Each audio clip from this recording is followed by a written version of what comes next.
Hello there. Been a while. Sorry, it's been one of them weeks.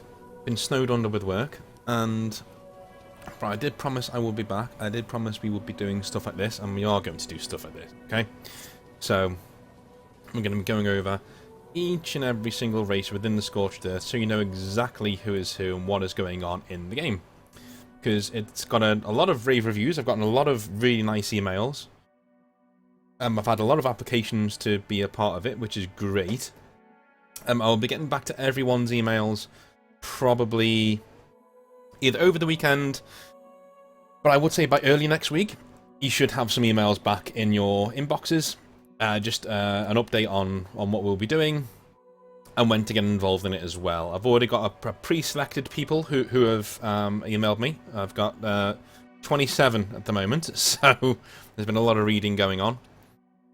So I'll be back with you next week. Even if you're not being selected for this game, you will be. I will be getting back to you to test other things out, because there are other rule systems and things that need to be tested before publication. So I'll be coming to you, even if you don't get into this next game. I will be coming to you for stuff like that moving forward. So looking towards Scorched Earth. Okay, and the setting that has been built, or has been built. Let's look at the Sunborn, who are essentially Romans. Now, the really amazing thing about the Sunborn is that they are the people who live around the Mediterranean. So anyone who is human, who lives around the Mediterranean, or tanned skin, very black hair, is known as a Sunborn, for the obvious reason that they are born in the sun. And they're very tanned. The thing I really love about the Riemann Empire is that it's only got one word changed. Riemann, not Roman. So SPQR stays the same. Senatus Populesque Romanus stays the same. Everything almost stays the same. We just inject magic into it, and we inject a bit of fantasy into it, and here we are. So, let's have a look at the Sunborn. Okay. Let's have a look here. There we go.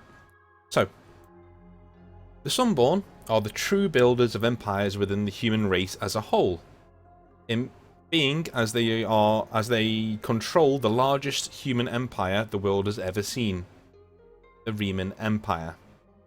Okay. As a people, the Sunborn hug the glistening coasts of the Inner Sea. All along its northern shores, the Sunborn ply their trade and expand their influence across the world. From the great city of Ramira, the Sunborn cascaded north to conquer through blade and technology, though they see themselves as the true inheritors of the world after the gods, rather than conquerors. Okay? This is because no one has been as successful as the Sunborn in reclaiming lost technology from the age of the gods that has supercharged their economy, outfitted their soldiers in the finest steel, and protected their cities from the ether storms. The Sunborn are slightly smaller than the Falkia, standing perhaps a hand shorter than their northern cousins. Most have black hair and dark, almost light, leather-coloured skin. Their faces bear patrician features like angular noses, harsh brow lines, and sharp cheekbones, giving even the slaves of the Sunborn a regal and alluring gaze. The people of the Riemann Empire have golden-coloured eyes, universally, thanks to the weak god blood that runs through their veins. Such is the potency that even those that have absolutely no connection to the powers of a god-blooded still bear physical marks of its presence. So that's very, very, very important. That's how strong the god blood is. If you are a Sunborn in this setting, you will have golden-coloured eyes. Okay, because that's how strong the god blood is in terms of its mark. Okay. The Sunborn consider themselves to be the minority in their own empire, the ruling class, where others take up the mantle of slaves, serfs, and other commoners. This has given the Sunborn a reputation as being rather aloof, imperious, and possessing an obsessive drive for rulership and supremacy. The Reaper Plague affects the Sunborn much like any other human race. However, they were free of this vile disease until the conquest of Varus Thronebreaker, who ventured north to conquer his neighbours over 5 centuries ago. The emergence of the Reaper Plague in the lands of the Sunborn brought their conquest to a grinding halt for many years and devastated their heartlands. So, the Sunborn did not have the Reaper Plague for a long time until they started conquering other lands, right? So from that you can sort of think, oh well, the North only had the Reaper Plague for a while, and you would be right.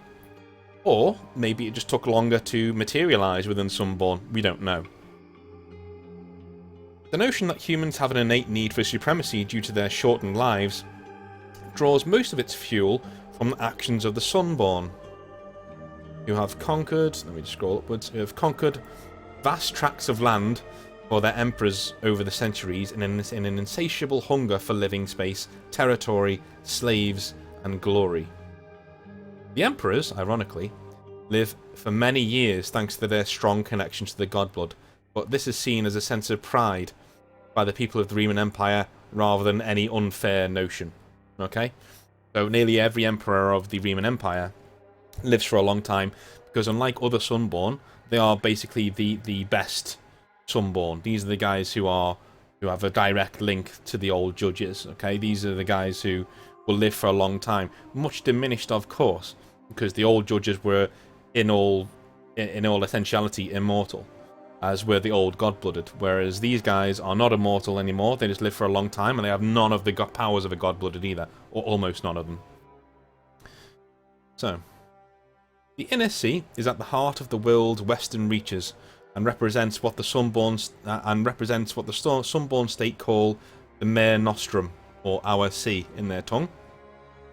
The warm Inner Sea is bathed in sunlight year-round, and on its coast the ravaging heat pummels the cities that sit on the glistening blue waters of the world's busiest trading lane. As such, the Sunborn have become talented sailors and shrewd business people.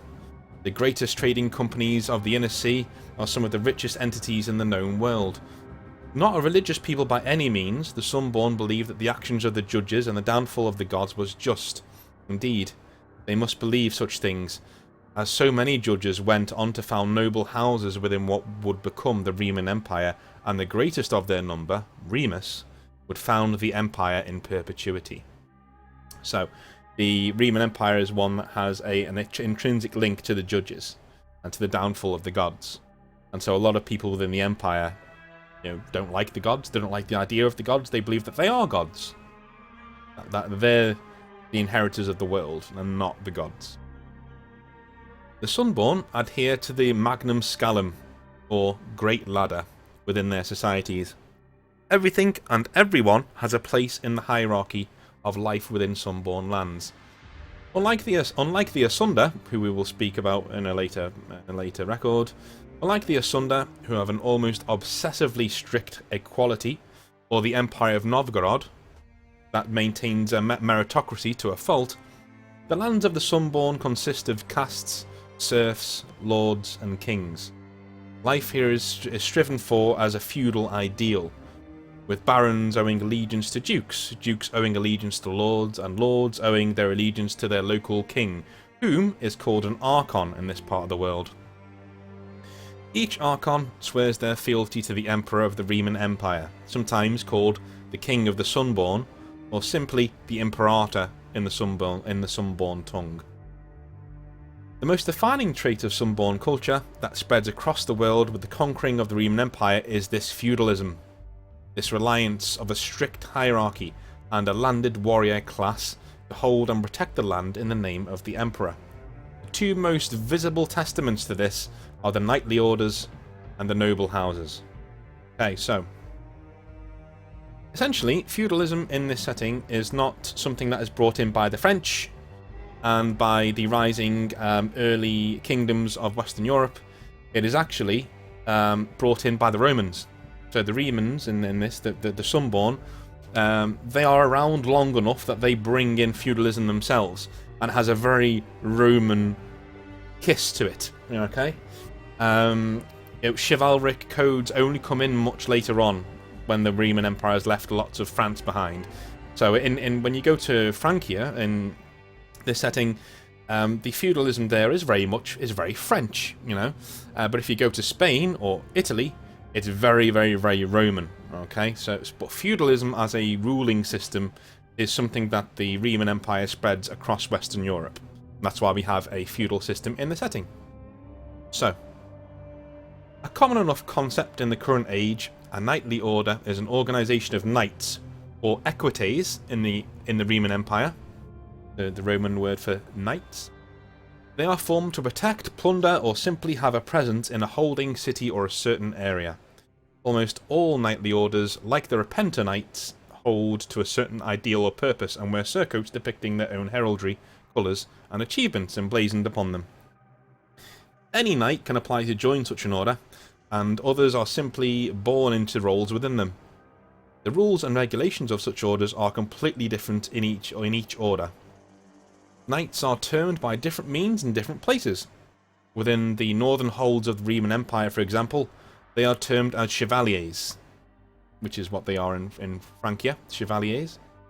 In the Roman Empire itself, hugging the inner sea, they are termed equites, whilst in the more northern areas of the world in Albion, Saxony and beyond, they are simply coined as knights. Okay, so they have different words, and with the different words, they are slightly different in the way that they swear oaths and the way they go about being the warrior class. But it's a thing that runs throughout the Roman Empire, the whole Western world, actually. So, houses in the Roman Empire are common today, with the greatest of these being based in southern Francia and Italica. These are the families that control the Senate, that advises the Emperor on all things, as well as ruling for him in his name, in another word, archons. They sport their own heraldry, colours and histories that stretch back, at times, to the very breaking of the gods themselves. Much of what occurred within a Dragomici over 8 centuries ago has been lost to legend and myth. Many noble houses of the Roman Empire have taken full advantage of this fact by allying themselves with legendary heroes and judges. But basically, just like this happens in the real world, in ancient Greece, a lot of families would hearken their line back to Zeus and to Achilles and to Hector and all these different warriors and people like that. Alexander the Great's family, for instance, declared that they were descended from Achilles. And Alexander the Great thought that he was Achilles reborn, for instance. So this is something that is very much a part of the Roman Empire as well. A lot of the ruling families, even though they do have very strong godblood within them, will point to that godblood and say, look, we come from the gods, we come from the judges, we were there. You know, our ancestor is the one who killed Apollo, for instance. Our ancestor was the one who killed Venus. Our ancestor was the one who, you know, did all these mighty deeds. Happens in the setting as well. So, each house has an ancestral seat of power in the Empire or beyond, normally focusing around a large fortress or castle, rather than a town. Okay. Most family lands consist of a fortified area in which the family and their military household lives, an economic centre or town, and the satellite of smaller towns and villages. Nobles can take a form of any of these areas, and this normal breakdown of wealth is by no means set in stone. Each noble house has its own heraldry, colours, and legends about their foundations and identity. A force of warriors in the battlefield in these present times represents a vast array of colours, images, and all the panoply of conflict. This forms the basis of what the Sunborn perceive as their culture, a militaristic and heavily male-dominated society in which stringent systems are in place to maintain the prestige of the past offered to the Sunborn for their diligence in casting out the gods of old. And that is the Sunborn. Okay. So, as I said before, it's a very male-dominated culture. If you want female warriors, for instance, you need to go to Albion, you need to go to Britain, because they're not really anywhere else. There aren't really any other states that allow female warriors in this setting, in the West at least. You know, it's just how it is. As a writer's, a designer's note here, you know, I want to have female warriors, but they are going to be realistic. This is not... If there was ever a movie in the Scorched Earth, you would not be seeing females just go in and murder like 5 dudes. It wouldn't happen. Females would be will be trained in conflict, sure, but where they are trained in conflict, they're trained for things they're good at. They're trained as archers. They're trained as assassins. They are not trained as frontline troops, unless they are 6 foot or over, and even then, they would have to show extraordinary skill to be in the front lines of a war. And, you know, because I want to give respect to people, I want this to be inclusive, but I'm not willing to sacrifice the realism of my setting to do so. That's just how it is. Just as a quick designer's note there. You know, I mean, and to be fair, what do you find more cool? Do you think you think it's, you know, you think it's more cool just being a frontline soldier, or do you think it's more cool being an assassin, being highly trained, and being different and being weird? You know, because if you're from Albion and you're a female warrior who's trained to basically be in like a very tight-knit group of battlefield assassins who just find the enemy, kill them, and get out again because they can't fight a war of attrition. If you go to the Riemann Empire, everyone's looking at you like, oh wow, look at this person. That's more cool than just a regular foot soldier. So there are checks and balances. There are good things and bad things about being a woman in the setting. One of the bad things about the Riemann Empire is that you're not allowed to hold land and you're not allowed to be a part of the military at all. If you're in the Riemann Empire, you stay at home and you be a good girl, essentially. Because that's how it was in mostly the Roman state. You know, you may hold lands for your father or your husband, but you won't have them on your own, sort of thing. There are people who buck that trend, of course, as there are in every culture. This is not an absolutist thing. You know, if a noble family does not have a male heir, you know, they can petition to have a female person take over for a while until she has a son. That's a fine. But as things go, you know, generally it's very restrictive in what you can and can't do, because as I said before, this is a realistic setting, not an ideal one. So, anyway, that was the Sunborn, and thank you very, very, very much for watching. The next session is tomorrow, and it will drop tomorrow as well. If you've requested the rules, they will be with you tonight, so you can follow along tomorrow on the channel. Thanks very, very, very, very, very much, and I'll speak to you next time.